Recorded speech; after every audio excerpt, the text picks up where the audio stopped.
keep up with Team USA with gig speeds over Wi-Fi from Xfinity. Can your internet do that? Restrictions apply. Not available in all areas. Requires gig internet and compatible gateway. Gig speed Wi-Fi is shareable across all devices. Actual speeds vary and are not guaranteed. Xfinity, proud partner of Team USA. This podcast is a member of WildGamesProductions.com and D20Radio.com. They came from the game table, dice bags in hand, We have one brain that we share between us. to talk about role-playing for all across the land. And you like it. The original, then basic, then one they scoured. Kinda grabs you by the boo-boo, don't it? To bring AD&D to the second power. You want me to put the hammer down?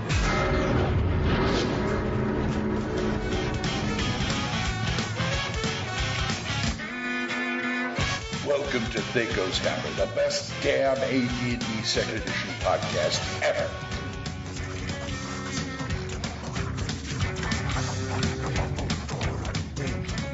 Three, two, one. Hiya, folks. GM Glenn here, out of desperation, and it is Thaco's Hammer again, episode 164. He's worth a lot to me. Who? What if he doesn't survive? Ah, okay. We'll figure it out. Yeah, somehow, Right. some way. I'm DM Glenn. This is DM Brian here, Hey, folks, what's going on out there? and DM Full On Gamer.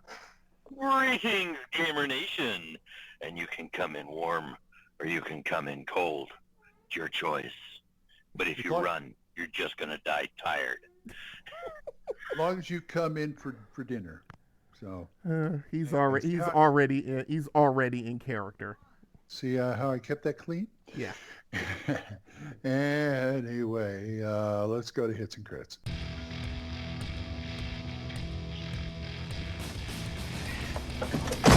Well, One thought he was invincible, the other thought he could fly. so? They were both wrong. Son of a bitch is dug in like an Alabama tick. You're hit. You're bleeding, man. I ain't got time to bleed. We're sending somebody in to negotiate. Anybody else want to negotiate? Hits and crits. Hits and crits. Hits and crits. Ho, ho, ho, ho. Oh, this has been an interesting month, hasn't it? To say the least. How interesting. Oh, well, Brian, what? No, let's how- see. Let's see now. I've been count the ways. Yeah, let me count the ways. I've been working like the proverbial dog, to where I'm like, I am thinking, what if things calm down by sometime in August, I am taking a week's vacation and I'm going to stay inside and not do anything with anybody. Because Sounds yeah, like Becky's vacation yeah, last 'cause- week. yeah, I'm just that tired. But let's see. What else? My own podcast, Confessions of an Arcade Addict, is rolling along. I just put out episode 28 earlier this week. Let's see.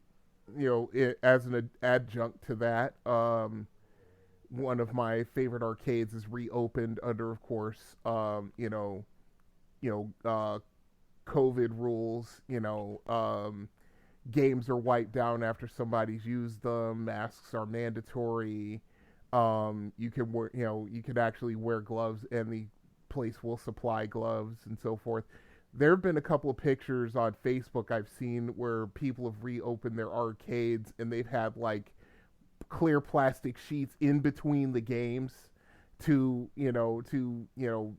minimize the spread of the virus if anyone who has it is in there and so forth. Let's see what else. I think the casinos around here yanked like every other machine. Yep. To keep the distance. Yep. That same thing happened with all the casinos here in Detroit. So yeah, same thing. Yeah, because like Full On said when we were BSing before we started the show, people have to make money. Everything's been at it more or less a standstill or slow crawl since the beginning of March, and yeah. Well, I walked into Barnes & Noble last week, which is the first store that I had been to in months that actually required masks. Fortunately, I carry a mask with me just for these kind of things. Yeah, for just such an emergency. So such an emergency. So it's like, wow, this is the first store that actually requires them. What the hell? You know, I put them on. There you go.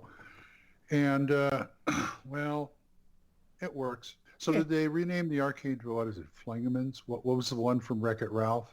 Oh, I can't remember. I haven't seen Wreck-It Ralph in months. Yeah. Because God only knows, every time my son went to when he went to the hospital last year, that's all he would watch. Now, this year, he's already been in the hospital 3 times in the last month. And every time he wants to watch Spider-Man Into the Spider-Verse. Every single effing time. It's like I can almost recite the movie by heart by this point. But yeah. You know, I learned from Roger Rabbit to not do that as an adult, because then you'd never want to watch it. And I still want to watch a lot of these films I have. Right. So I got to put them on the shelf and leave them sit there for a while. Oh, I can pretty much recite A New Hope, The Empire Strikes Back, Return of the Jedi word for word, and I will still watch them if they come on TV. So yeah, True. You know, and of course my DVDs are in storage right now. But yeah, I've got. Oh, I have I like a chapter and verse from Chinatown. Forget it, Jack. since 74 or 75 when it came out, I think I've watched it at least 50 times. Yeah, they're just those. Silver Streak's another one.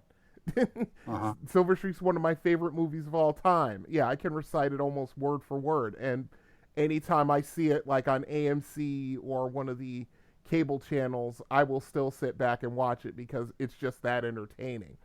You remember that movie Rango? Yes. Yep.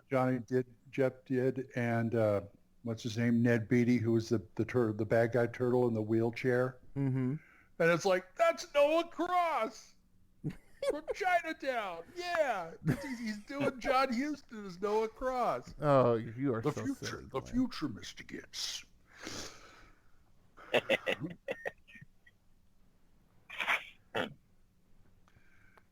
So yeah, that's me. You know. Okay. And what are you full on? Well, we know what you are. One last. We know what you are. I'm 3 weeks into driving for another 3 weeks out on the road.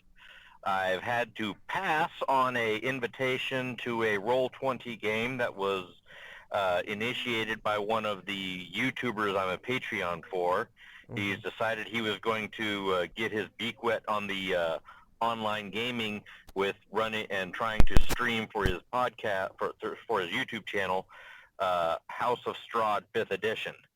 I had to sadly bow out for 2 reasons. 1, I don't 5th Edition, and 2, I've done Strahd, Ravenloft, etc. in all incarnations from 1st Edition up, and you know it would not be fair for me to be a player in that.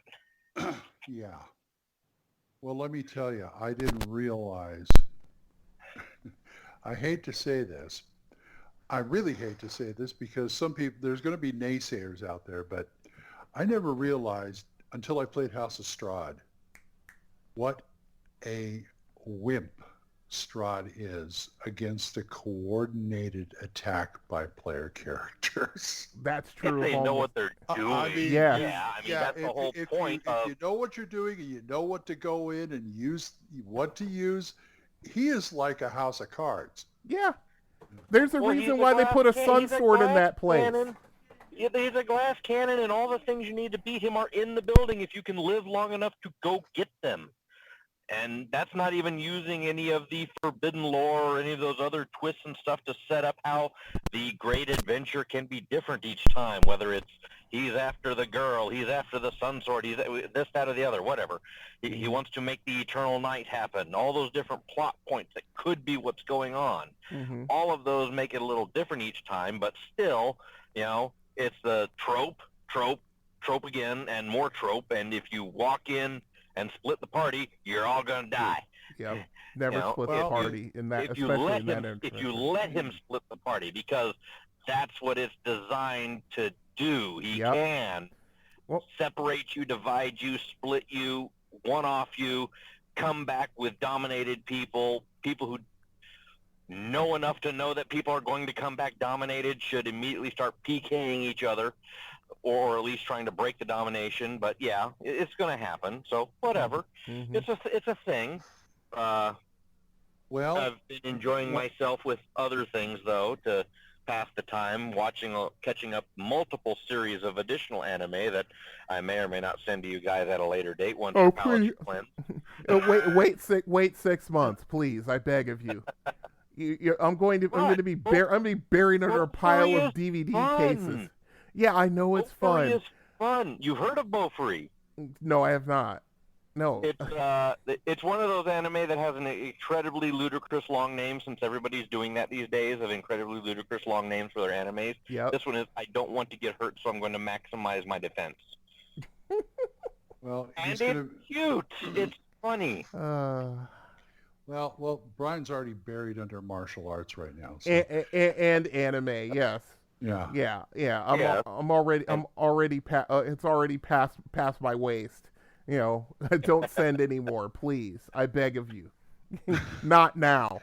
Oh, by the way, in Curse of Strahd, the pre-orders, I apologize for it. I just say that now.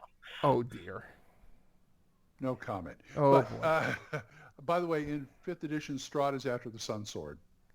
Yeah, I understand that. My DM would like to strangle me because every time I said it, I would say the fabulous Sun Sword. Well, of course. Where's Thundar when you need him? Yeah, exactly. Yeah, come on. I mean, the jokes write themselves at that point. Is it just a hilt until he pushes a button and you get the thing? Shut up, Glenn. Through gritted teeth. The fabulous Sun Sword. Why do you think I crossed it over into Star Wars so easily? Oh, yeah, the fabulous Sun Sword. Attaboy, Luther! Anyway. Well, it sounds like you're having a lot of fun. So what do you watch these on the road when you're billeted at night? When I'm sitting here parked for 20 hours at a time and I only need to sleep for 6 of them, I'm going to watch about 18 hours of anime. Wow. Or I'll watch 9 hours of anime and 9 hours of anime reactors and then comment with them on stuff. Oh dear. Now that I believe. That I 100% believe. I could just see that. Just see this bobtailed cab somewhere just sitting in a parking lot, and all of a sudden you just hear, "What?" oh hell no. And then you just hear massive typing. Yeah, I believe that for sure. Oh, so Glenn, what are you been doing? Oh my God. Oh, various and sundry things. I got a bunch of reviews to do for Astonishing Swordsman. Basically, I'm trying to clear my palate because near the end of the year or the beginning of next, Survive This Fantasy is coming out. Mm-hmm. And I'm hoping I will get a copy for review because Eric Bloat's stuff is really good. And the engine is really good, the game engine. Mm-hmm. Same engine for like Vigilante City and his zombies and other things like that. Mm-hmm. And also it's getting me all hyped up for a Hyperborea again. Yeah, nothing wrong with that. Yeah.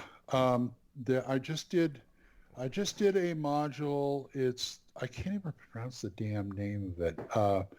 For Hyperborea, the Zagamorphs of Zagathoria or something like that. But the main thing is you come to this village at the edge of the desert, which has a caste system, and they have this slave caste, which are basically, they're kind of like descended from the Eskimo, only they're in the desert and stuff. Right. And they've turned cannibal. Oh, yeah, that's interesting. Well, they're being duped actually by a couple of guys who are not a couple of guys. Mm-hmm. But I don't want to do any spoilers. But the thing is, in the town, they said after they ring the evening bell, you're supposed to stay in. Otherwise, you're in danger of being captured or sacrificed or eaten. Mm-hmm. And I hear it's based on a Howard story. Mm-hmm. And my first comment was, Set them free. Get them out of there. Why are you hanging on to these slaves if they're going to eat you? Yeah. I mean, my God, get them out of there. Just like, you're free. Go. It's a Howard thing. I mean, definitely a Howard thing. They just kind of, there are slaves here. Okay, and that's what they are, and you don't do anything about it. It happens. Yeah. That's just that. I mean, it sounds like they took a couple of plot points from Ravenous, which is a fun movie. I recommend it highly. Yeah, Jeff Talanian and I guess some of his writers, they really were. I mean, yeah, the game's all set up to be like Howard and Clark Ashton Smith and all these other guys, and it's great, it's fun, but they do take a lot of inspiration from the stories. Mm-hmm. Yeah. There was another one that I ran before, which was basically Rogues in the House, mixed with another story from Howard, and it was good. It was real good. One of I think 10-Foot Pole reviews their modules, and he complains all the time that they're too literary. Mm-hmm. It's his thing. He says, I want my modules to be, succinct and just help me. Don't sit there and, write a novel around stuff. And I don't think they do. It's just that I think they write a little too much for his taste. Mm-hmm. Dragonlance problem.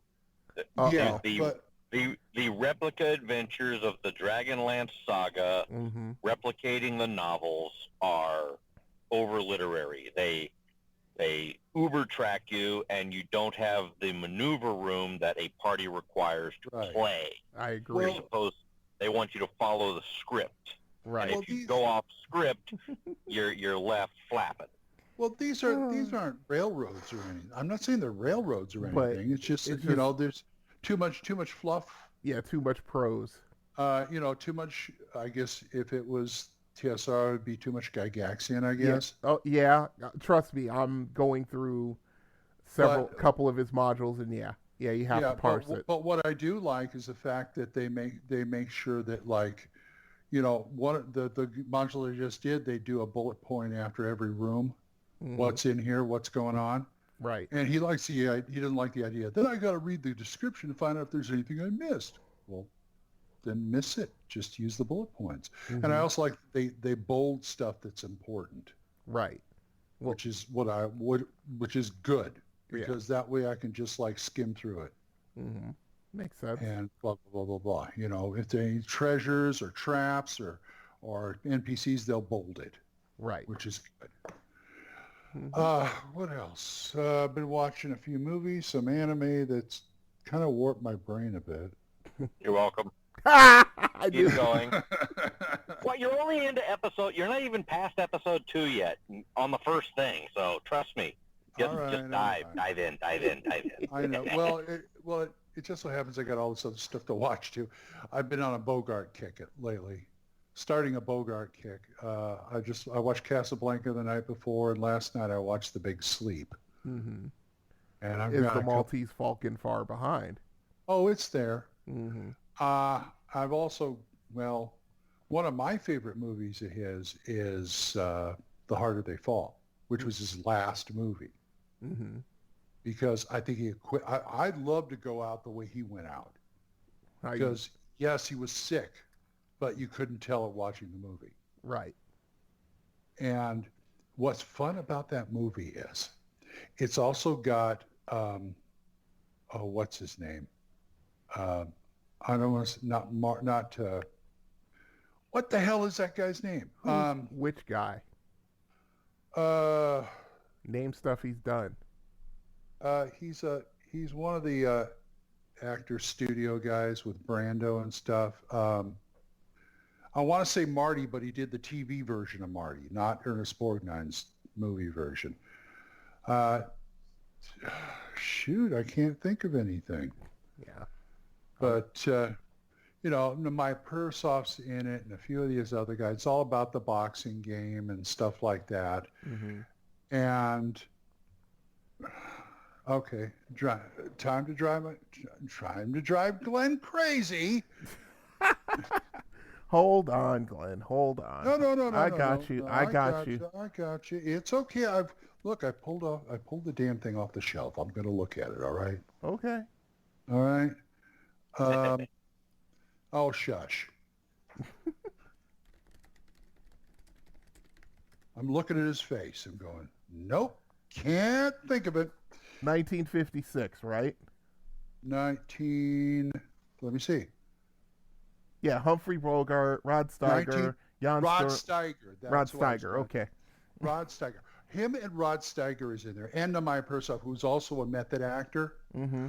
Watching Bogart and Steiger in the same scene is fascinating. Because Steiger, you can tell, is doing method stuff. You know, he's acting, you know, like, okay, this is my character, this is what he does. And Bogart's just being Bogart. Mm-hmm. And he's stealing the scene. Of course he is. By just being Bogart. Well, that's how he made his career, by just being Bogart. I'm not saying Rod Steiger's bad. No, Rod Steiger's a great actor. He's a great actor, but you know, you go up against an old Hollywood guy. Mm-hmm. Well, You know? yeah, it's like when you got a guy who's just doing what he does against a method guy, it's the difference is rather considerable. Now you get Rod Steiger later on in his career. Yeah, when he's older, yes. And he's got the experience like Bogart has. Mm-hmm. I'm not, like I said, I'm not saying he's bad there, but he can hold his own better when he's older. Mm-hmm. You know, well, you know what I'm saying? With experience. True. Right. Mm-hmm. I mean, you know, he's emoting all over the place, and Bogart's just standing there. Listen, kid, get off of my line. Yeah, that was Clint Eastwood and Gran Torino for sure. Yep. Oh, also I've been doing, of course, you know, Radio Grognard. Of course. And Tuesday's episode is a challenge. Why is that a challenge? It's a challenge because I watched, what was it? One of the YouTube videos I watch gaming videos all the time, and one of them is called DM Table. Right. Or it's GM Table. Yeah, GM Table. I can't remember the guy's name, but he talks, once again, somebody was talking about dice fudging. And it's like, I started the thing as, oh, here we go. Yeah. Because you know how I feel about that. Mm-hmm. You know, what I do, and about 2 minutes into the video, I'm thinking to myself, why are we even talking about this? Because it's a topic of discussion. Yeah, but I mean, this should not, you know, whether I fudge my dice is none of their damn business. Exactly. I agree with you 100%. But then again, there is the issue of trust. Mm-hmm. You want to trust them. You want them to trust you. Right. That's gotta be considered. But as he talked, I got the idea where he's saying, you know, if I roll an encounter with, say, an ogre or something, and the ogre rolls real good, you know, what is going to, you know, I'm not, first of all, he said, I don't lie to my players. Right. I do not lie to my players. And it's like, well, I guess that's admirable. But he says, if they roll real good, they're going to roll real good. And, you know, if it's a TPK, it's a TPK. Mm-hmm. But what I'm saying is, he said, what can I do aside from fudging the dice to keep this encounter on track? Or he says, don't ever think of it as your game. It's our game, everybody's game. It's like, I agree with that. That's something I agree with. Mm-hmm. But at the same time, I'm the engineer I'm the guy on the lever. Yeah. You know what I'm saying? I'm the engineer. Everybody else are like the conductors. I'm the engineer. You're telling me what to do, but I got to drive the train. The thing is, you have more than one lever you can pull. You have many gauges to look at and more than one lever and dial and knob and chain you can pull, which is where if you're not going to fudge dice, which you may or may not as you choose to see fit for whatever reason, you can alter the stats. You can alter the conditions. You can alter the hit. You can alter the existing hit points and say, you know what? that guy was in a fight earlier. He actually has half his hit points now. Right. Than he started with. Because Well, if I don't, they're all going to die. Right. Or And I want them all to die. And this guy, you pissed me off. He took a healing potion and has all of his hit points back now. Right. But what I'm saying is, well, I loathe to say engineer because then everybody's going, railroad! But Well, you did use the it's train not- metaphor. I shouldn't have used the train metaphor. But the point is, he brought that up too. I don't fudge my dice rolls. I don't change my opponent's AC in the middle of battle. I don't change their hit points. And it's like, okay, fine. I now have a personal challenge. Mm-hmm. I want to see my next GMing if I do not roll the dice. I mean, if I do not fudge dice rolls or do any of this, what can I do to make this fight memorable and survivable? Mm-hmm. Now, when I say survivable, I mean, like, you may not One be person attacked. left with one hit point who can raise everyone else, yeah. Yeah, exactly. If you've got somebody there with one hit point, that doesn't mean that that opponent has to finish him off. If this guy drops and he wants to, do something vile to his body, like swing him around and stuff, but you got another guy charging at him, what's he going to do? Sit there and play with the dead body or kill this other guy? Mm-hmm. That kind of thing. That Right. kind of thing. Right. Maybe I decide going into the fight they're not up to snuff. Maybe there's weak ones. Maybe there's somebody with a cold or something like that. I will even give players roles, things like perception rolls and things like that, to say, okay, fine, this giant monster stepped on you and he did a hell of a lot of damage. Mm-hmm. But I'm going to do something like, okay, and that's like over your hit points. Well, tell you what, roll a luck roll, perception roll, dexterity roll, whatever, Uh-huh. and they make it. I said, okay, you found like a shallow area where that monster stepped, where you're like partially in a hole. So you have one hit point left. I will leave you with one hit point. And, I want to see how, I don't want to kill players, but I sure like to see them suffer. Well, I recently did another episode about the save or die mechanic. It is called Save or Maim. mm-hmm.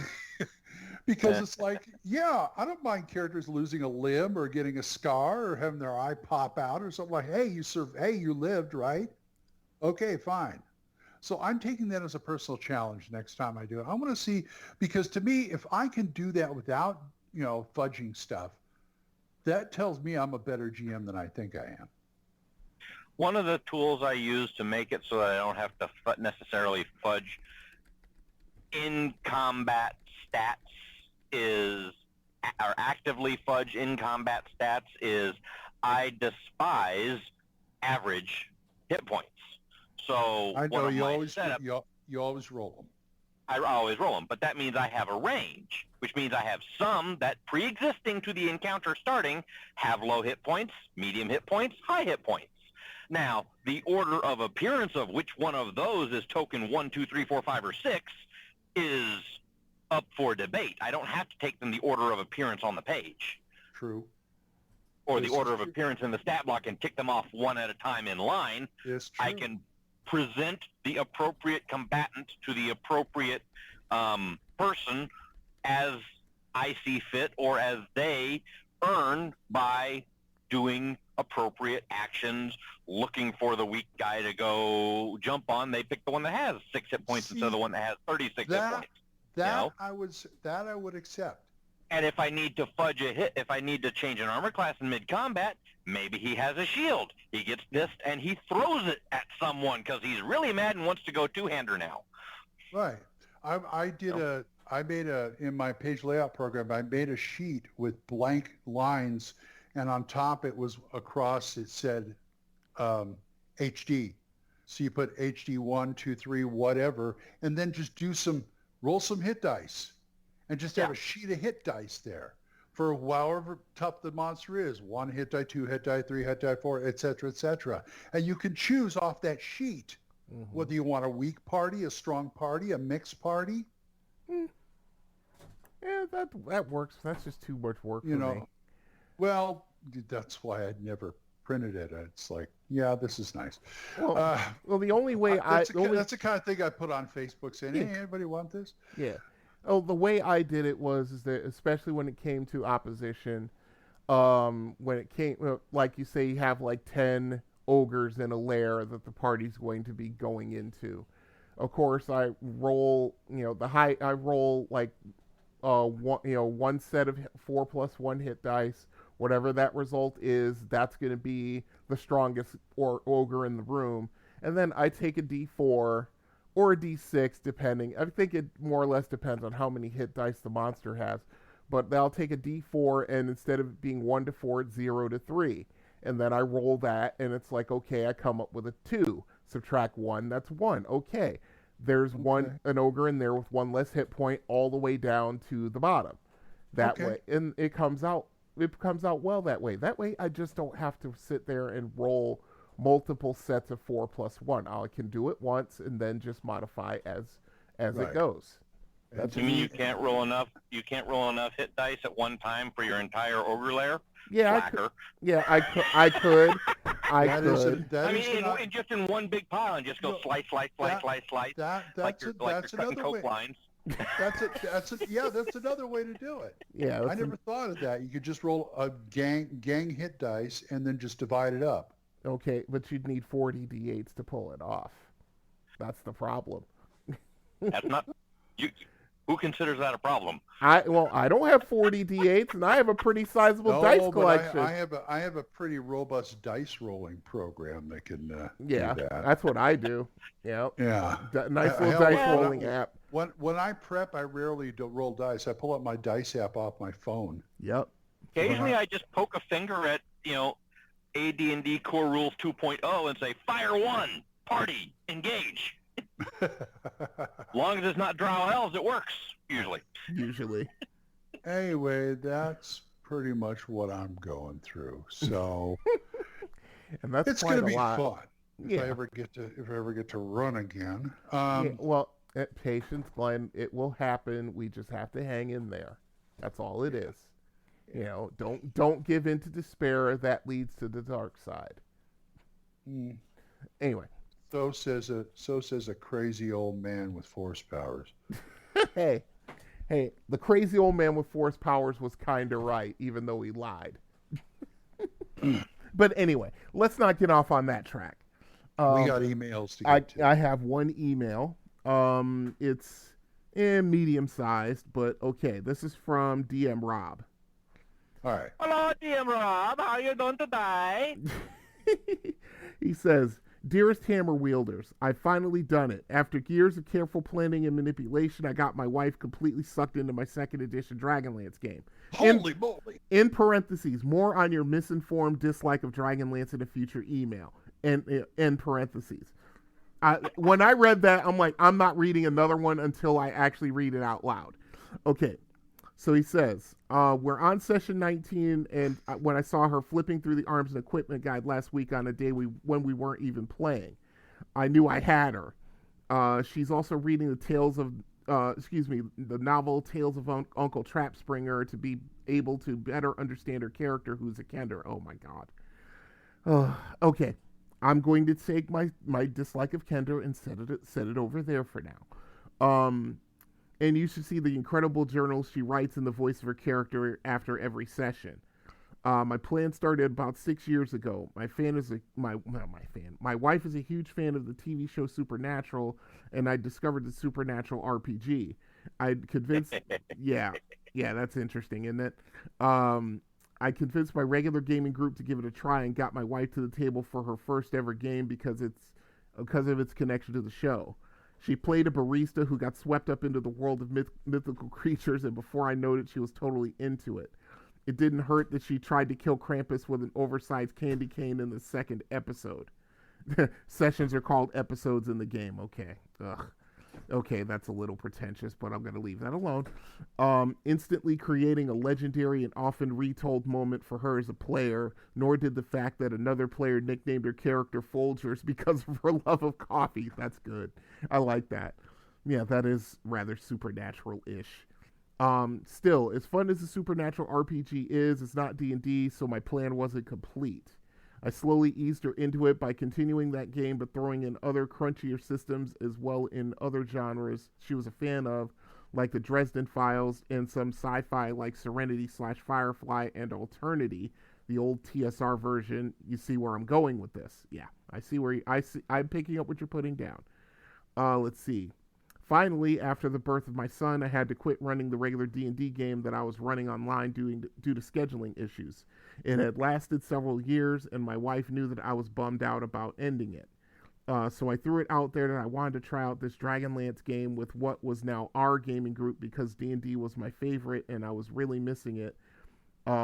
Reluctantly, she gave it a shot, and now Tick Tick Bramblebing is now her favorite character ever. So my question for you is this. What is the best conversion job you've ever done? Who was the most reluctant person you ever got to the table who was truly converted to role-playing, D&D in particular? I'd love to hear your stories. Thanks, DM Rob. P.S. I'm up to about episode 95 now, and I'm loving every episode. Keep up the great work. But everybody I've done, I've converted to has been at least receptive to it. Uh-huh. So there's that. Right, yeah. So, I'm in the same boat. Everyone that I've played or run D&D for, they've all either been veterans of the game or veterans of RPGs in particular. So I've never actually brought someone in, who's a complete and total virgin, so to speak. Well, no, I take that back. My first ex-fiance, she got into it. She didn't think she would like it until we sat down and created her character. God, how could I have forgotten about this? Wow.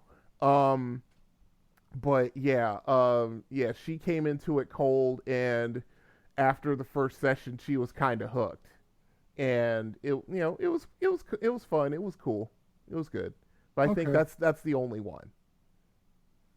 Full on. You're right. Well, I have had tables where there have been novice players who joined the game or came to the game and continued, and some who didn't. Mm-hmm. I didn't actively go out recruiting novice players, so I don't consider any of those to be conversions of the unwashed masses who don't know how to have fun. Well said. I have done the enticement from one system to another and got some people into D6 Star Wars or other such things, and had fun with that. Got people to get out of their mechs and do some mech warrior instead of just BattleTech, and vice versa. So integrating systems that way and being dynamic in what you play and how you play it works with all comers.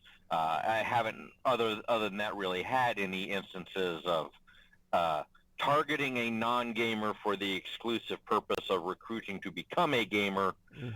It's usually been people who are on board with the idea who seek me out, or at least seek out a table, and then we all just run with it from there. Right. And meet up by happenstance. Right. I get that, but yeah, but my ex came to it from a natural kind of source of curiosity. She'd always heard about it, but she never really had the gumption to try it. And then I said, okay, well, let's see what we can do about that. And I made her character, and the funny part is I decided to tie her character to a high priest of a faith in a particular town because his name and her name, or her character's name, I should say, were so similar. I said, "You want to know what? I'm just gonna. This is who your dad is. This is who your father is." So yeah, that's how that came about. But who's your dad? Yeah, exactly. Considering the faith that they both the God they both worshipped. Yeah. Yeah, that was actually a legitimate question. But anyway, you snorted. I never heard you snort before. I did. Yeah, you did. Yeah, no, I did. No, I didn't. Yeah, no, I did. No. Yeah, no. You did. You heard that. No. Okay. I'll let it pass, and if I did, I'll just edit it out later. So there. I won't. You gonna edit that out too? Yeah. No, actually, I won't. Anyway, Okay. well, go ahead. I'm done. Yeah. So, yeah. Thanks for the email, Rob. Thanks, Rob. We have been kicking around the idea of reviewing Dragonlance, but these two jokers don't have any real interest in doing it. Well, no, I should say I never Glenn, said that. I was correcting myself. I said Glenn doesn't have an interest, and you have a rather critical opinion of it. So Yeah, but that's a good thing then. I don't suppose. necessarily have I have a critical opinion of the modules that they put out. Well, as do I. And the world setting I have played around in the past, and probably to the detriment of having a Lost in the Sauce DM who didn't have the ability to make a creative story that would seem engaging, because you're not Han Solo, you're not wrestling, you're not shit. You know, in the world. So the problem of fun to read, bad to play exists in the world unless you can break that dynamic. We've done that in other games. In my Robotech game, our GM actively had to make sure that we were on the far side of the solar system to prevent us from altering the canon events of the story. Because we could. And being people who are able to make that effect on the game are what a lot of people play for. Whether they intend to or not, Oh, I know. having it be understood that your story matters in the greater context is important for the players. And if their story doesn't matter because X, Y, and Z is going to happen anyway and everybody knows it, right, you lose a lot of care. I tend to agree. Yeah, you know what? That's a But good. there are interesting things in the Dragonlance setting. There are interesting characters. There are interesting classes. There are interesting systems. But handcuffing yourself to the book is the problem. Yeah. Free yourself from that, and you can have a lot of fun. Well, And you know, go ahead, Glenn. it's an interesting thing. You do that with a lot of systems that are too hidebound. You do that with the Forgotten Realms too, putting them on another side of the world or another continent. I played a 3-5 campaign one time where the GM had us all colonists in what would be the Forgotten Realms equivalent of North America. You know, where Mazteca is and all that down You mean below. South America, or excuse me, Central America. Sorry. No, North America. Yeah, it's over there too. We were in the equivalent of, I think, Nova Scotia. Okay. Or something like that. I mean, we had colonists. We had the town of New Cormier. And I even got to play a trapper, which was great. I played a French-Canadian trapper type guy, a ranger. And it was a good campaign. And she didn't have to deal with any of the BS of what was established in the realms or anything. That's such a cop-out for a DM who runs the realms. But go ahead. Why is it cop-out? Because it won't be for long, because the Red Wizards are going to show up and try to infiltrate the trading outposts and set up their own mercantile. They already had. Well, my point is that is one of the most annoying arguments about the Forgotten Realms. It's like, oh, there's Driz walking around, there's Elminster walking around. You can adventure from first level to 20th in one particular region of the realm and never run into them. No, the DMs and even as much as they filled in the map on the Forgotten Realms, and here's this adventure at this locale, and here's this Baldur's Guide book here, there, or the other, or everywhere. They're really just designed to be open plot hooks that nothing is written here other than a hook. Play with it. Yep. Anybody can play with it however they like. They're not tied to any of the novels or any of the modules. So go for it. And you can do that in one place. You can do that hopping around. Yeah.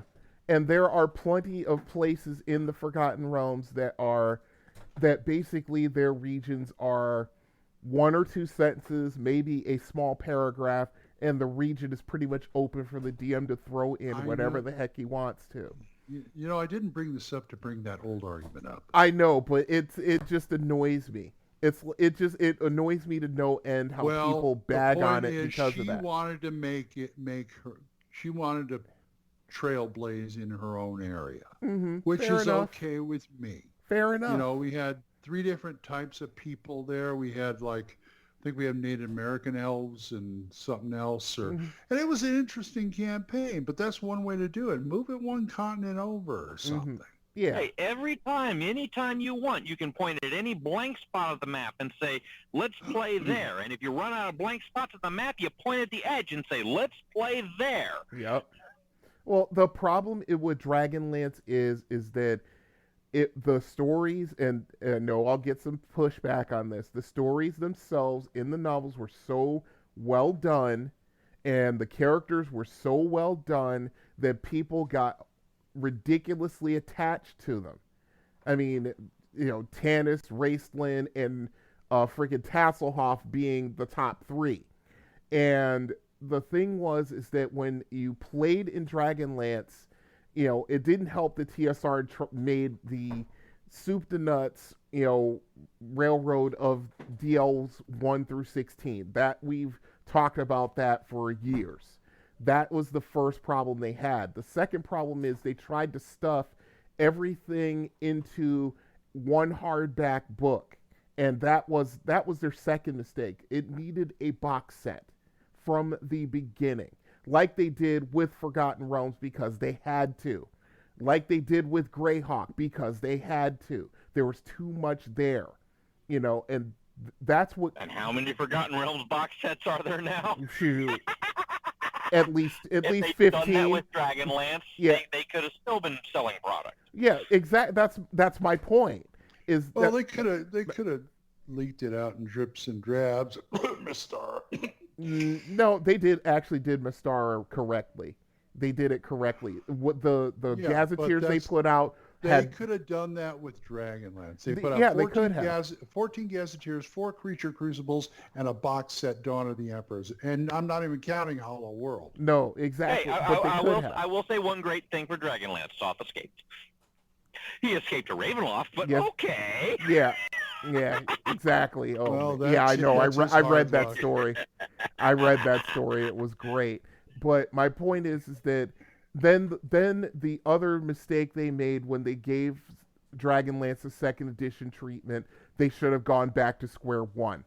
They should have said, okay, this is what's going on in the main story. Here are several plot hooks and adjuncts to the main story that your party can do where they can become just as important as the heroes of the Lance. The problem is, I don't know if someone, whether it was Tracy or Margaret, I don't know who it was, and I have nothing but respect for those two, but I don't know who it was, but someone got a little too possessive of their world. If you're going to make a campaign world from a set of novels, it needs to have broad scope. The problem is that the scope was too narrow, and by the time they got the second, or at least blank spots. Yeah, at least blank spots and open margins. Mm-hmm. And that worked out real well for Forgotten Realms. And the problem is that by the time they gave Dragonlance the second edition treatment, they decided just to go completely the other way. They just said, okay, everything in second edition Dragonlance is going to go after the War of the Lance, where hardly anyone has any interest in playing. That everyone wants to be part of the War of the Lance. That's the massive selling point. See, and they missed it. See, this is what I have problem with that and stuff like Star Wars, is the fact that I don't really want to play in something that just revolves around one epic thing, like the War of the Lance, like the Clone Wars. That's where Star Wars gets it better than Dragonlance, because you've got, let's see, 6,000 years of playground documented to give you guidance, and you're not even restricted to that. Yeah. You can go from back before lightsabers existed and they were still forging weapons of steel to the, 100 years after the last Skywalker died. Mm-hmm. And everywhere in between, and the whole galaxy has a hiccup and a reset and a hiccup and a reset. And if you want lots of Sith, no Sith. Lots of Jedi, no Jedi. Lots of armies, no armies. Yep. Easy travel, hard travel. It's all there. You just pick an era and you play. Yep. And it's easy to do so. Yep. And you're not handcuffed to saying, hey, by the way, we actually make sure if you're on Alderaan today, be at a spaceport with the engine running. Yeah, be within running distance of your ship. It's going to go bad for the campaign if you don't. Well, then don't do that to your party. Come on. Yeah, no kidding. Good point. Good point. You have a good point, because as far as like, I am so sick of hearing the words Clone Wars. It's like I watched the movies. I watched the first Jenny, whatever his name is, cartoon, and that's enough Clone Wars for me. I understand what happened. I don't need any more. I don't need any more 10,000 stories of the Naked City, and this is one of them. Thank you. Okay, just take season 7. That will satisfy your needs that you don't know you have. Mm-hmm. And my whole thing is and that's the thing about it. And that was what the great thing was, even with Star Wars back in its D6 incarnation. They even said, it's like, look, you can play in this universe and you never encounter Luke Skywalker or Han Solo or Princess Leia, even though they wrote the first couple of adventures with Princess Leia in it, but I will leave that alone. And they basically said, the galaxy is a huge place. You can do what you want to do within this galaxy, and it won't affect anything. Or if your GM is allowing it, it can affect things in a secondary way, and so forth and so on. Or in a primary altering way. You can play the What If campaign. It doesn't matter. Rip the Band-Aid off and do what the hell you want. Yeah, exactly. What if any campaign. Anyway, thank you very much for the argument you started. That wasn't an argument. That's all I got to say about that. And all right, yeah, send us stuff. Send us stuff to argue about it. It's great. ThicklesHammer@gmail.com. We love it. Yeah. It's our meat and drink. Let me tell you, if we don't come out of this with bruises, there's something wrong. Hey, I'm not fighting. Okay. I'm just trying to make my point. That's all. Okay. Let's go on to people skills. Wish we have time to bear them, fellas. Hell with them fellas. Buzzards gotta eat, same as worms.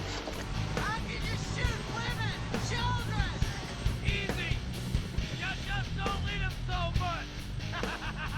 Ain't war hell? When shall I find a new adversary so close to my own level? Try the local sewer. People skills. I just made my point. People skills. The bounty hunter, I glanced and said, I thought it was the Blunt Hunter. Oh, the Blunt Hunter kit featuring Cheech and Chong. That's something. Yeah, that's completely different. Yeah, that's something completely different. Need D20 modern for that. And be from Jamaica. Yeah. So.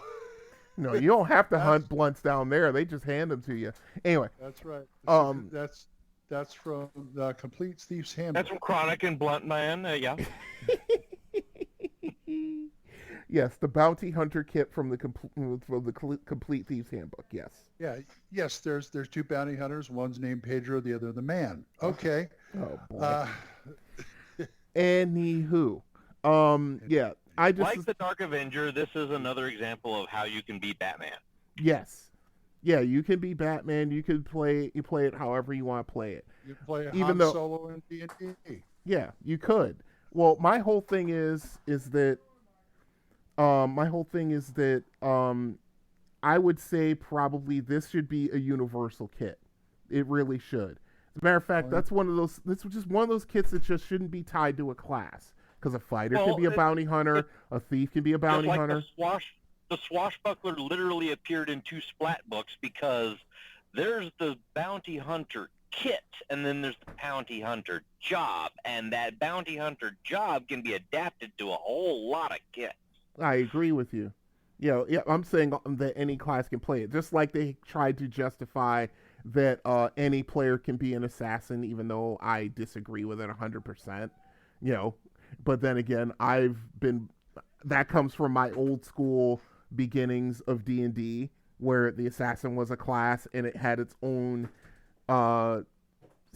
particular set of skills, if I dare quote Liam Neeson, and if I work the situation out, I've got a 120% chance of assassination. My weapon of choice is delayed blast fireball. What's the problem? Exactly. Now you have a 14th level wizard who's casting. Right. Got it. Okay. So, the way they describe it is that the kit basically describes it as the bounty hunter being a ruthless mercenary, worshiping little beside the price on its target's head. Recognizing few laws save the contractual distinction between kill and capture. That's a little basic, but true. I mean, there's a little bit of wiggle room in there. It's not quite that bad.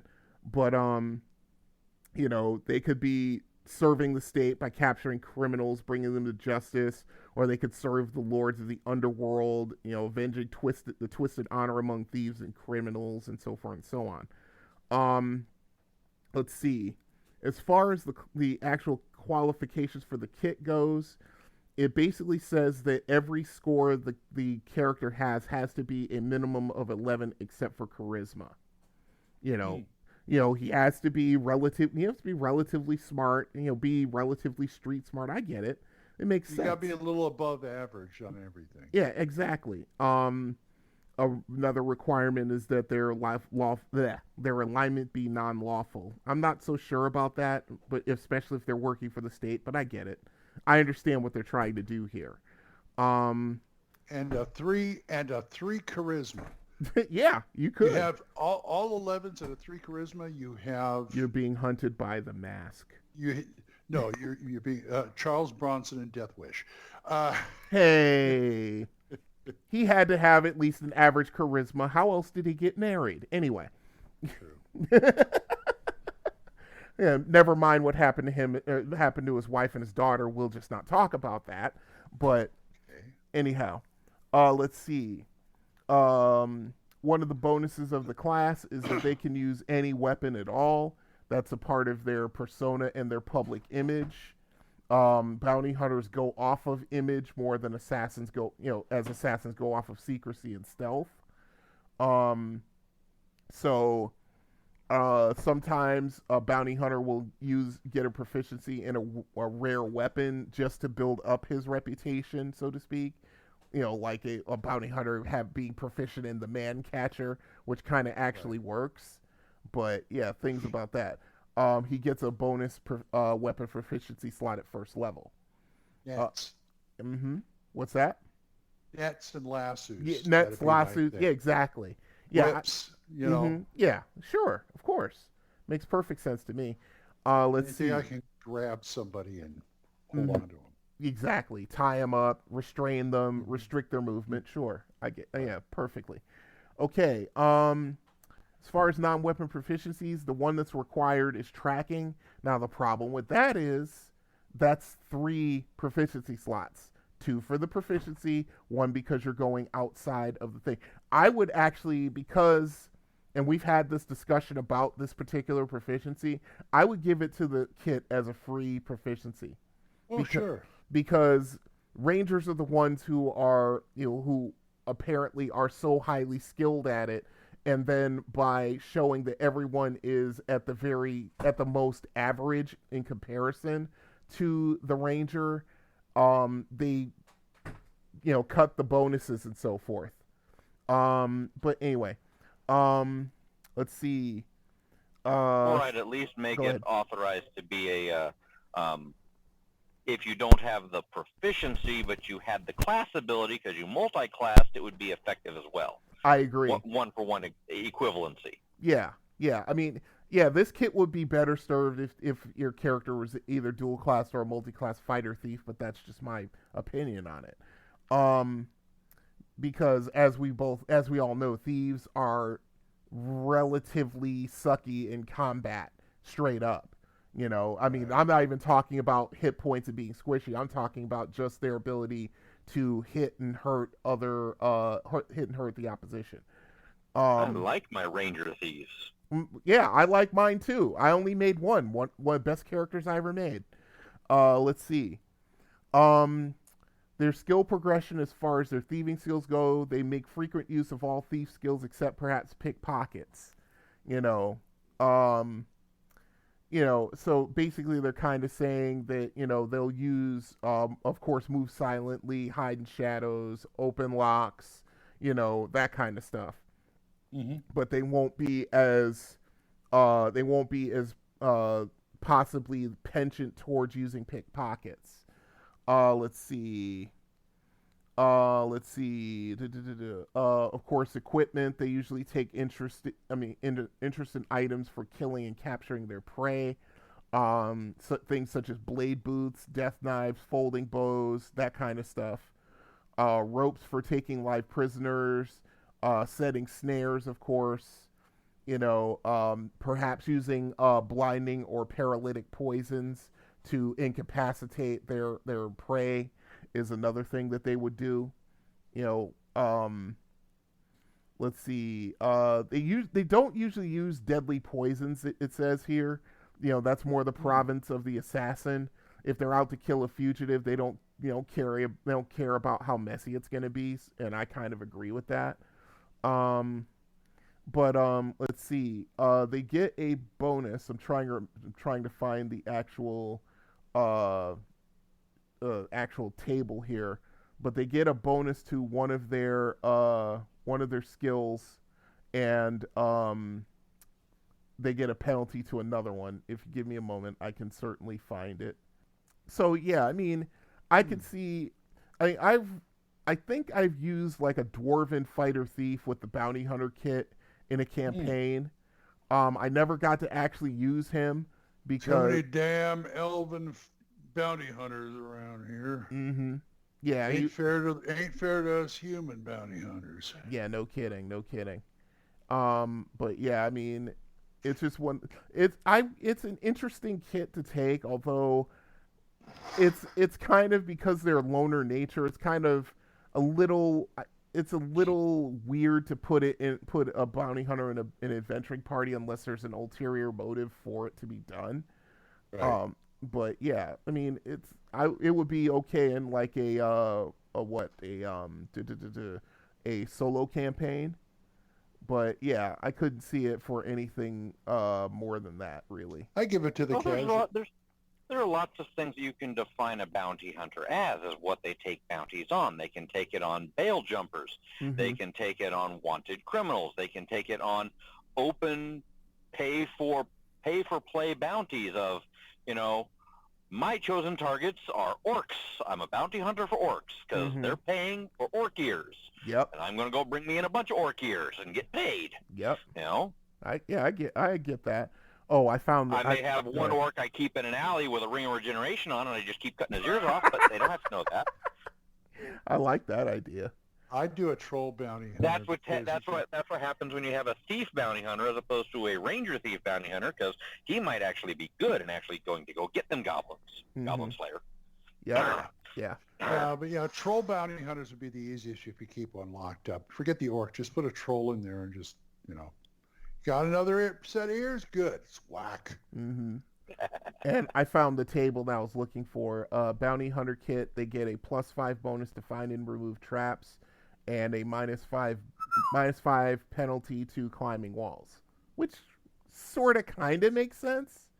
I would have a bounty hunter in a group, in a campaign, because there's nothing saying, because bounty hunters, if that's their job, I mean, I've seen enough westerns, spaghetti westerns and other westerns with bounty hunters where look at Rooster Cogburn. He may be a marshal, but he's always got, some kind of papers on somebody. And the same thing. Wanted list. I mean, the man with no name, the bounty killers, same thing. Yep. Okay, here's like 3. They always carry like around 4 or 5 wanted posters. So as they're adventuring, they keep their eyes out. Right. You know, maybe this guy's running with you got a problem with these orcs. Maybe the guy who organizes wanted in another kingdom for something else. You want to bring him in for the reward. Yep. Dead or alive. But, yeah, dead or alive. Exactly. Yeah. So yeah, I'd have him in the party. He'd be doing his job while he's running around with them. Right. I mean, I could see, as a DM, of course, I could see, playing a bounty hunter with, a group of like 30 mooks in his employ trying to hunt the party down.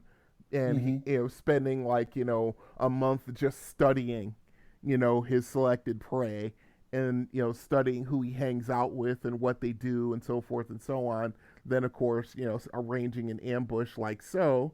And the party, of course, has to fight their way out. And you're going to say, I'm going to keep following you to the ends of the earth, elf.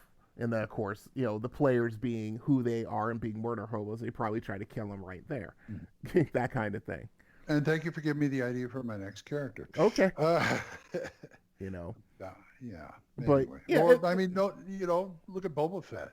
Yeah, I mean, that's well, that's that was the inspiration. I don't even know why I did that, but yeah, that's one. But he also is such a freaking badass no matter what Star Wars gaming system that you use him in. He's just one of those where he's going to be recurring if somebody can, of course, afford his services. That's because he's one of those guys who is he's Batman crazy prepared. Yeah, exactly. Well, his whole suit's his utility belt. Yep, very much so. Crazy prepared. I agree. Yeah. Or any of the other post-war Mandalorians who are out there doing the bounty hunter trade, or everybody else in the bounty hunter guild. Why, you may even have a bounty hunter guild, because you got a thieves guild, you got an assassins guild, you have a bounty hunter guild. They send people out to go get people. They might want people alive, they might want people dead, they might want bad people, they might want good people. As long as someone's paying for people, there's a bounty hunter who's going to go get them people. Yep. As far as I'm concerned, for what I've seen on TV, the Mandalorians make Boba Fett look like Jar Jar Binks. I disagree, but okay. I know I have to watch The Mandalorian. I know I do. You know from whence I speak, full on.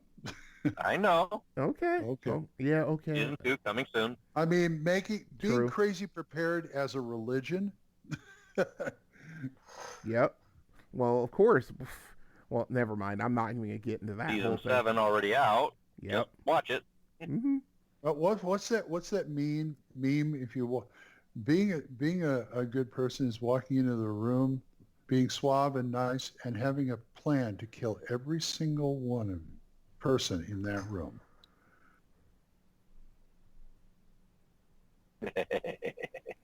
No comment. Yeah. No comment. From whence I say. Anyway, go ahead. Okay. No, I'm done. I'm done too. Well, I mean, it's one of these things where, at least to me, I mean, the fighter kits and the thief kits, in these first two Splat books, they kind of didn't give quite enough. I mean, or at least the way I see it, in some kits they didn't give quite enough. In some they gave too much. So I think there just need to be a little bit more flavoring for that kit to make it, worthy of a player wanting to play it. But then, of course, we have those crazy role players who will play literally anything that comes to mind. I know a few. As do I. Okay. I mean, you could take the Manhunter, and that is a fighter version of a bounty hunter. You have the bounty hunter, which is the rogue version of a bounty hunter. You could take the spell filcher and just add one word to that, spell user filter, and now you have the mage version of a bounty hunter. Oh, I could see spell filters being bounty hunters for sure. That's well within their purview. It's not just magical items that they seek, but yeah, they could also or spell users. Yeah, spell users, spell books. Sure. Yeah, absolutely. Yeah, it all works. Yeah, it does. Just requires an imaginative DM, or excuse me, an imaginative player, and the DM who is willing to say, "Okay, you can roll with that." That's all it takes. Yep. Late There you season go. appearance in Kung Fu with Kane, and he had his battle against the guy who came from China to hunt him down, Monk Bounty Hunter. Yep. So true. Anyway, Anyhow. you want to talk about this, folks? Yeah, you want to? Yeah, come on, meet me out in the alley. No, I mean, send us thickoshammer@gmail.com. How about that? Yeah. You don't want no. Never mind. I was about to say something in really bad taste, and I won't do it. Go ahead, Glenn. Sorry. Let's go on to Magic Fingers. The White Wizard approaches. There's no such thing as magic. Who wants to wear a better magician? Who does know that? But whatever your secret was, you have to agree. Mine is better.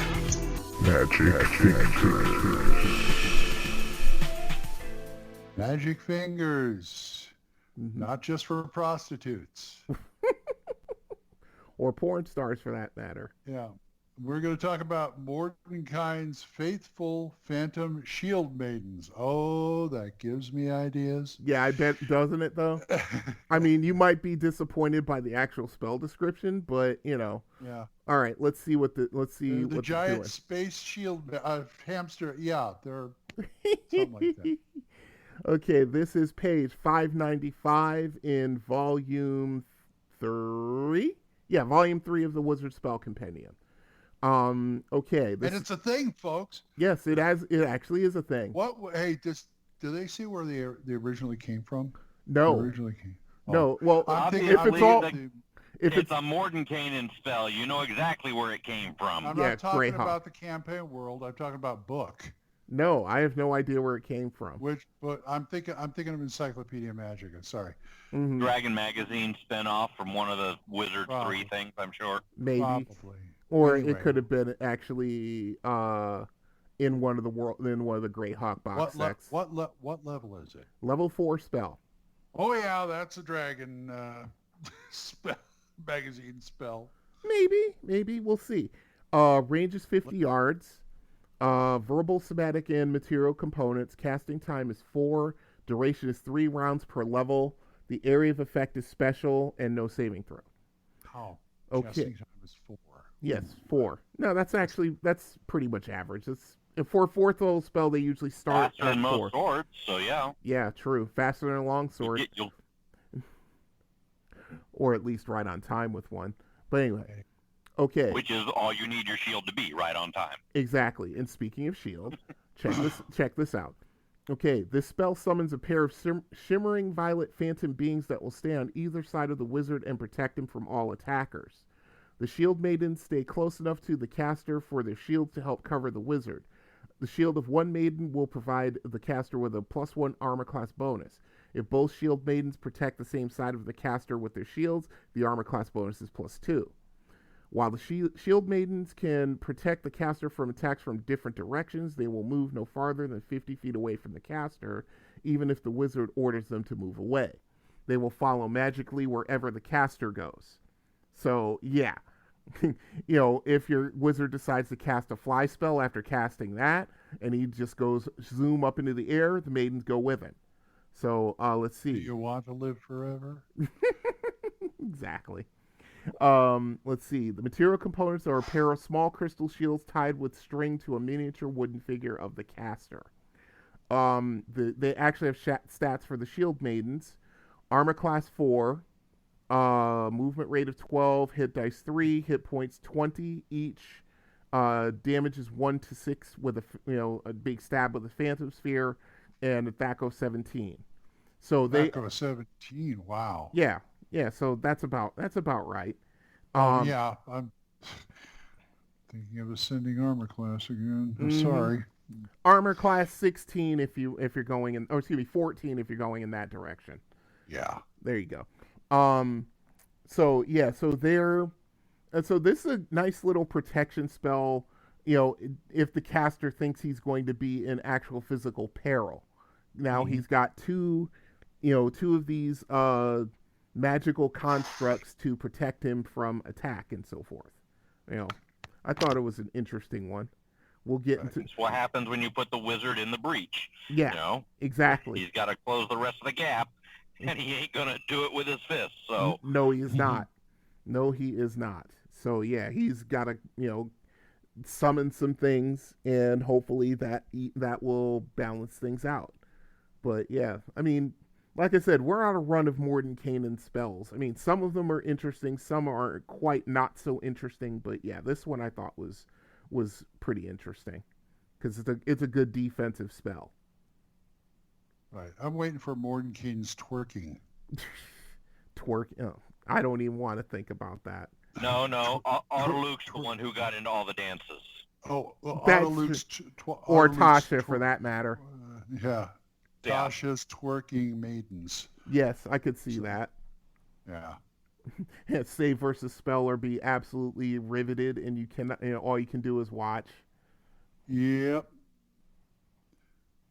So like I said, interesting. Yeah, spells. and you can move them. You can move the two of them to like one side or another, or put them flanking both sides, or you can move them. Wow. Yeah, you can move them to protect a certain side, or you can just have them on either side of you, or both of them guarding your back.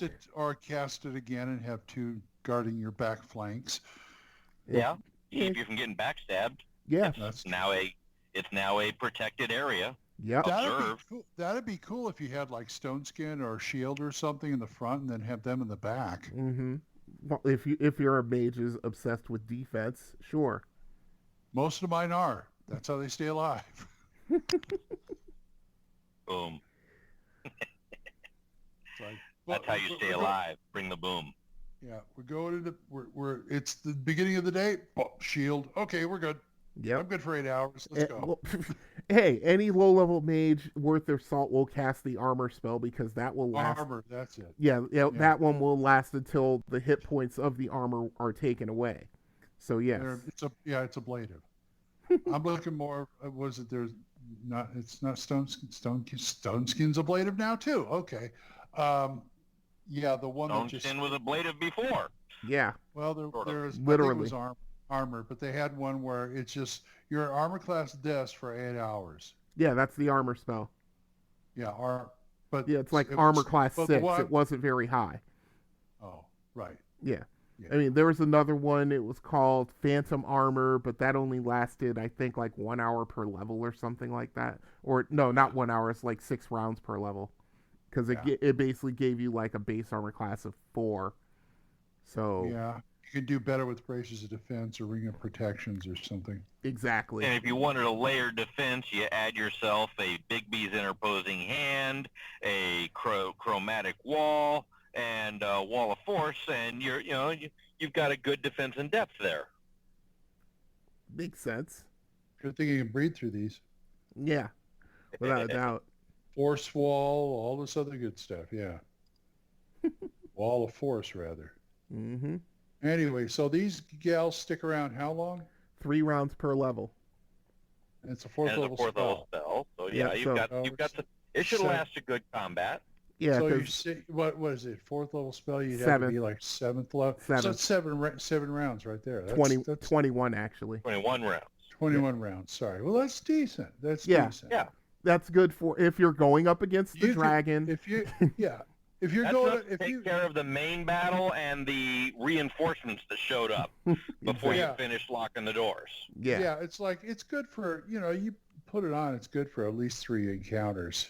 Mm-hmm. If they're coming, they're coming pretty steady. Mm-hmm. And you can also direct them to move over there or, attack this guy who's trying to backstab me or whatever. Right. It's actually got good utility. It's not just something to protect you. You can actually go on the offense with them. I'm all for utility spells. Mm-hmm. And while they're protecting your back, their girl comes down from the ceiling and takes you. or the cloaker drops on you, and that's it. Exactly.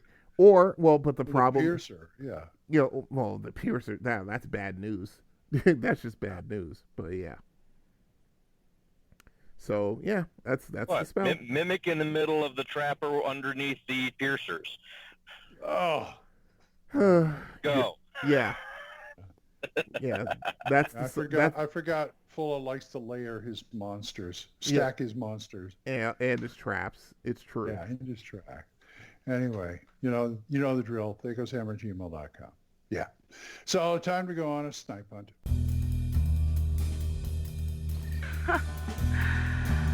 Two fools who laugh at death. Do you know what horrors lie beyond that wall? No. Then you go first. This world's divided into two kinds of people, the hunter and the hunted. And luckily, I'm a hunter.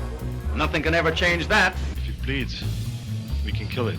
I'll swallow your soul! Come get some. Time for a snipe. Whoopee, we're on a snipe hunt. Yep. Something that our friends across the pond don't understand, but what the hell? It's fun. A were-tiger. Yep. Let's go back into Lycanthrope area. Yep. Yeah, we can do that. I'm still shocked we never covered any of these things. These are so I want to say basic, but they are so intrinsic to most of the old school games that I used to play back in the day, because you would run into these things constantly. You know, you were worried about the werewolves, you were worried about the were-rats, the were-bears could be an ally. You know, then of course there's the were-tiger, which could be either one. Because Mr. No, I'm not a Rakshasa. Exactly. Exactly.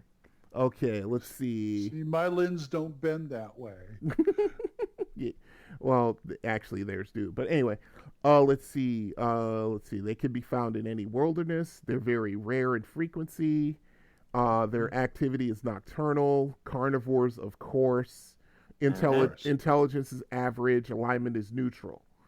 Armor class 3. Movement rate of 12. Hit dice 6+2. Not hit points. Thakos 15. In their tiger form, they attack like tigers. It's 3 attacks around. Go ahead. I thought Thako would be a little lower. No, that's for 6 hit die creatures. Thako 15. Okay. Yeah.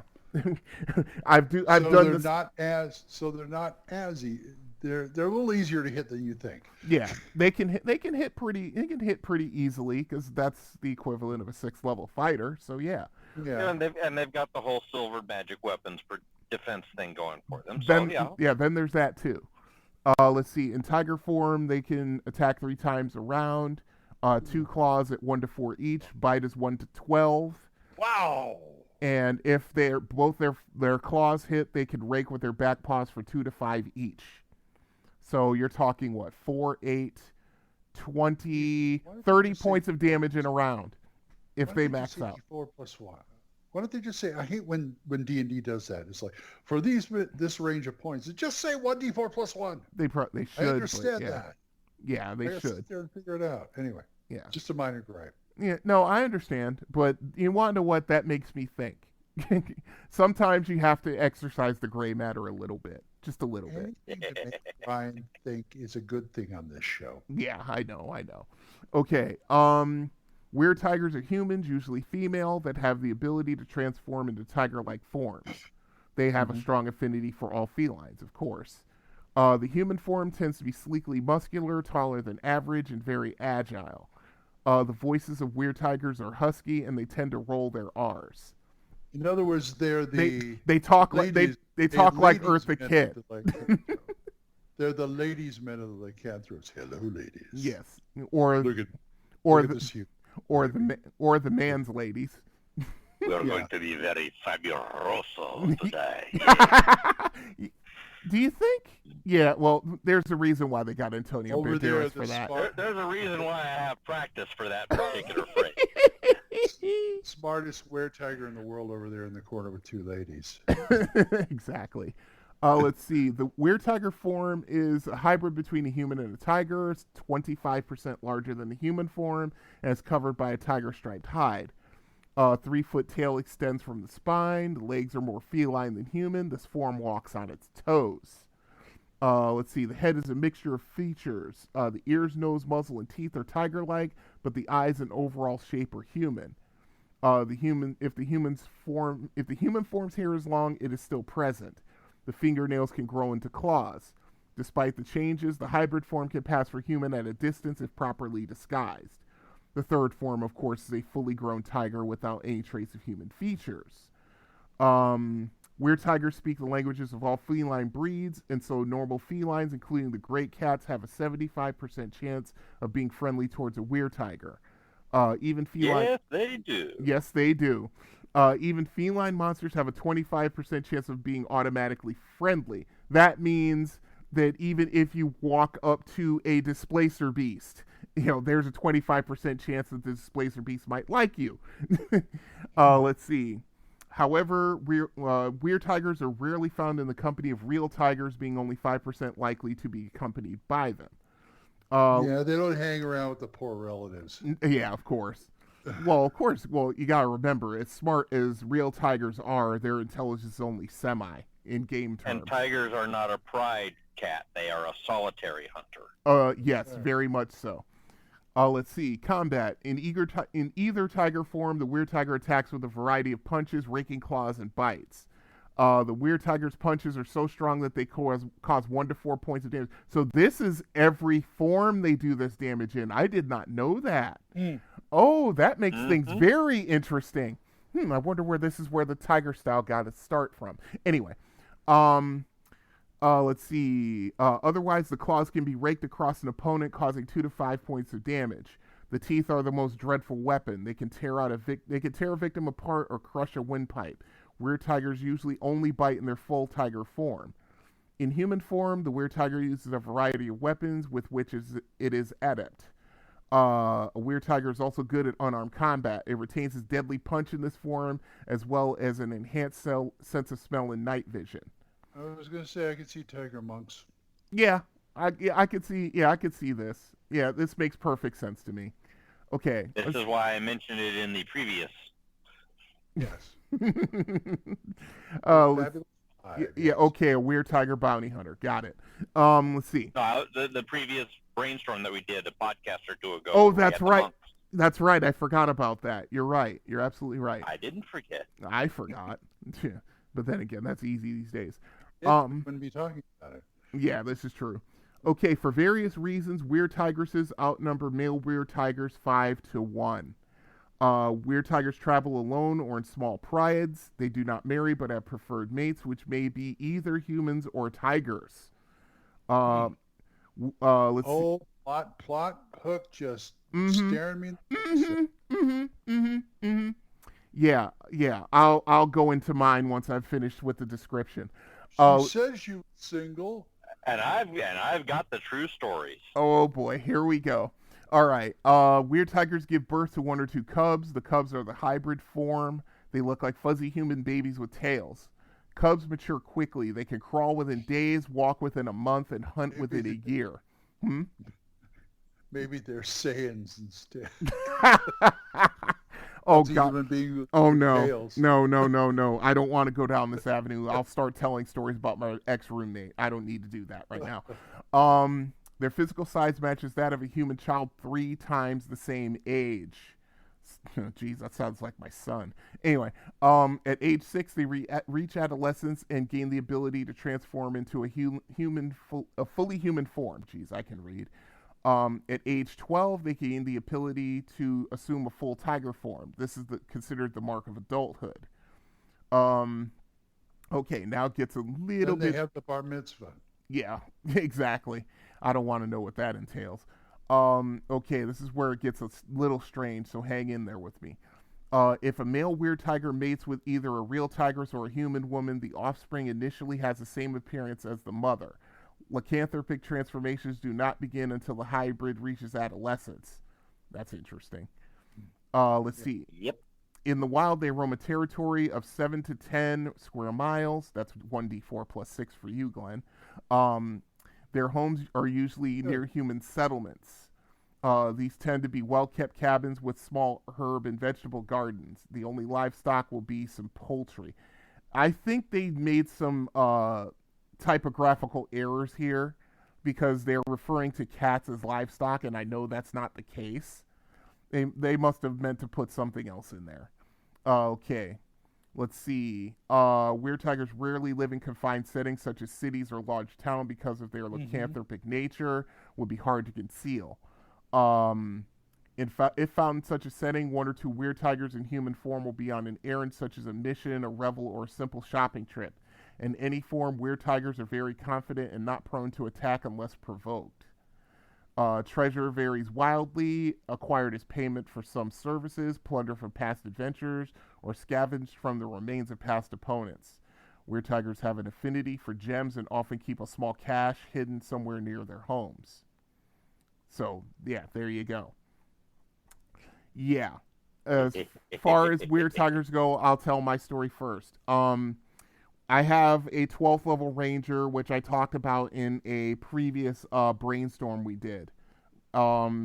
Basically, he was 12th level. Well, he is 12th level, but when he got around 9th or 10th, he was a ranger. He almost sacrificed his life to save the leader of an elven community. And because of his bravery, that's when people and other beings started attaching themselves to him. One was the leader's daughter, who ended up being his wife. The other one was his wife's younger brother, who they had an adversarial relationship, but yeah, let's put it that way. And just like a black bear and a wolf and things like that. You know, typical normal ranger followers until I rolled a 20 on the thing, and the DM decided that he's going to have a weird tiger, a female weird tiger, who decided just on sight alone that the ranger was going to be his mate. Or her mate. Yeah, exactly. Yeah, the weird tiger is going to be her mate. You know, the ranger's going to be her mate. And so now there's this interesting little NPC byplay between his wife and this weird tiger who's always trying to seduce the ranger. And it's, you know, it almost turns anime-ish in some instances because of just how far the DM went in describing how this was going. And of course, when I converted him over to my Mystara campaign, I kept all that. Cat girl snooku. Well, she wanted to, you know, and if the ranger wasn't married, he'd probably be okay with it, but he's married, so he can't. But he can't be married. He has a mate. Remember, they don't marry. No, he's married to the daughter of the community that he helped to save. You know, who ended up being he's an exception. Yeah, well, it's like an anime series where the main character's in love with one character, but there's another secondary character who's in love with him and who is always trying to interfere in his relationship with the first one. That's the whole thing. Yeah, love or Project Echo. Yes, exactly. Protagonist. Exactly. Yeah. A very small harem, but yeah.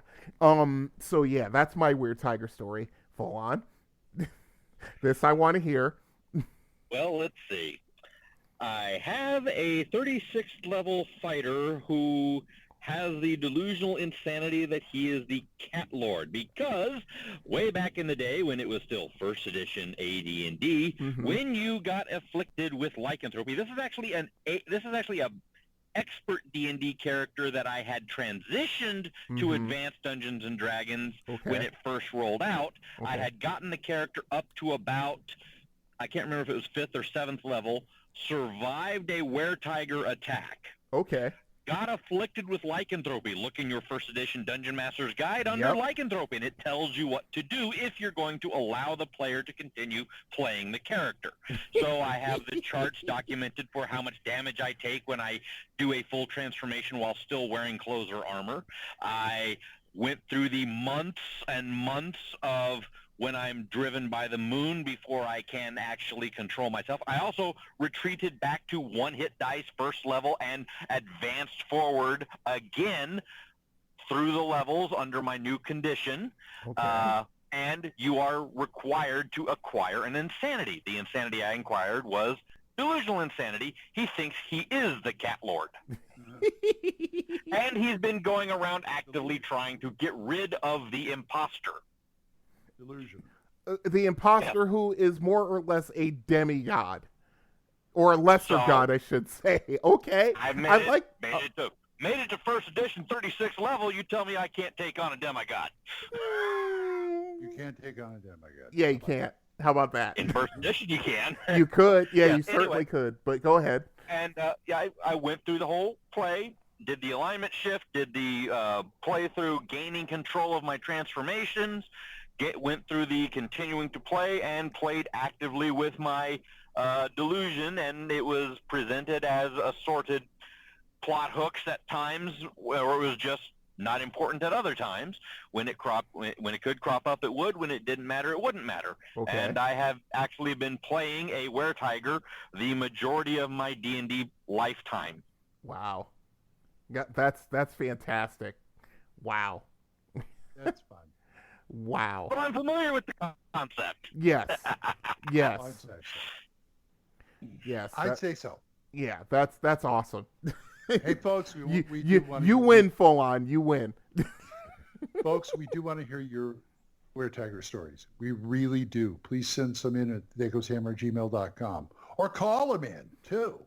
Area code 405-806-0555. You know, it's the Where first we time will we've respond with a wild and healthy meow. You know, that's the first time we've said the number on this show, on Yeah, this episode. Yeah, well, yeah, you've been kind of moving a little forgot. fast. It's okay. It's all good. It's okay. Well, sometimes I'm fast, Sometimes. but I'm lovable. I'm lovable. So let's close this splat book, gentlemen.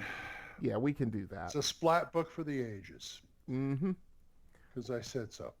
So, say goodbye, full on. My mighty gamer nation, you will know the power of the furry when he comes to you in the night and says, "Hello there." Ryan? How am I supposed to top that? I can't. Until next time, folks. See ya. And remember, You give oh, you give me chills.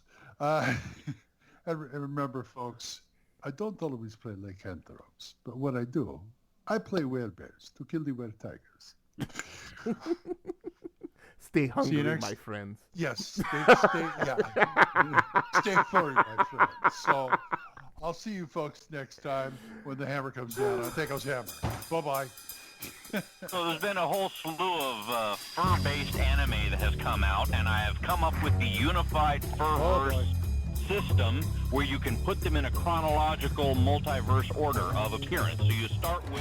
Theko's Hammer theme is provided by the Diablo Swing Orchestra. You'll find them on Jamendo.com. All other additional music for this episode was provided by Kevin MacLeod. You'll find more of his music on Incompetech.com. Be sure to visit our website at thekoshammer.info. If you have any questions or comments, email us at thekoshammer@gmail.com. Remember, that's an O, not a 0. You can also find us on the second edition forums at osrgaming.org and at purpleworm.org.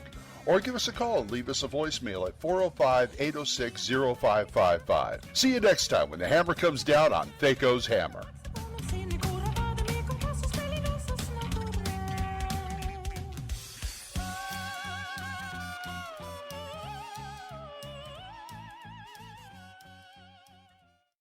Streaming only on Peacock. John Wayne Gacy killed 32. Straight from the killer's mouth. They want you to believe that I alone committed these murders. The new gripping 6-part documentary series, John Wayne Gacy, Devil in Disguise. All episodes streaming now, only on Peacock.